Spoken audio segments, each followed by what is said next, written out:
माझे नाव योगेश ज्ञानेश्वर घोडे. माझ्या शाळेचे नाव नाशिक मनपा शाळा क्रमांक 49 पंच. मी इयत्ता 8वीत शिकतो. आज मी तुम्हाला स्वच्छतेविषयीचा माझा एक अनुभव सांगणार आहे. माझे घर आपल्या पंचक गावातील गोदावरी नदीजवळ आहे.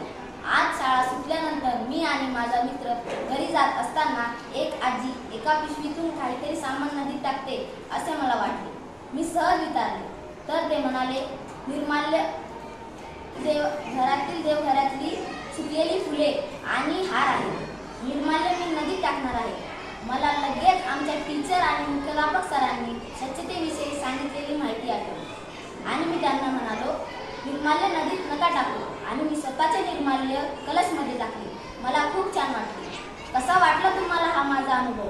मित्रांनो, आपणही स्वच्छता टिकवण्यासाठी साथ द्याल ना?